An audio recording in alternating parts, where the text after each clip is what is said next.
আসসালামু আলাইকুম।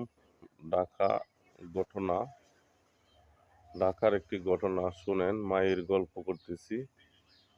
মায়ের ঘটনাগুলা শুনেন। মা তার ৩ টা ছেলে না ২ টা ছেলে বড় বড় চাকরি করে। চাকরি করার পরে মেয়ে ছেলে অনেক বড় অফিসার। আজকা মায়ের ৭ দিন হইছে বিছানায় মারা গেছে। মার খোঁজখবর নাই। ৭ দিন পরে মায়ের লাশ খোঁজ হইছে। সন্তান হাইলে মা-বাবা এই আশা করে মা একা করে মারা গেছে। আসলে ইন্না লিল্লাহি ওয়া ইন্না ইলাইহি রাজিউন।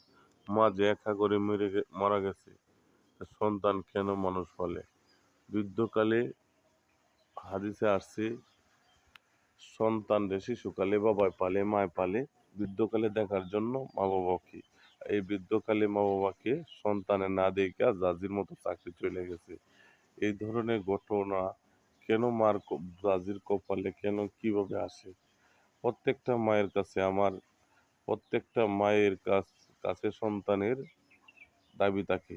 আর আমি প্রত্যেকটা ভাইয়ের কাছে অনুরোধ করব, যে যেখানে আছেন, যে যেখানে থাকেন, প্রত্যেকটা মারে ভালোবাসবেন নিঃস্বার্থে, প্রত্যেকটা মারে নিঃস্বার্থে ভালোবাসবেন, মাকে আদর করবেন, মার খোঁজ খবর নিবেন। মার খোঁজ খবর নেওয়া প্রত্যেকটা কাজ হিসাবে মায়ের আপনার ভালো। আর আপনারা মার খোঁজ খবর যদি না নেন, তা আপনারা হয়তো এই মায়ের দোয়া থেকে বঞ্চিত হয়ে যাবেন।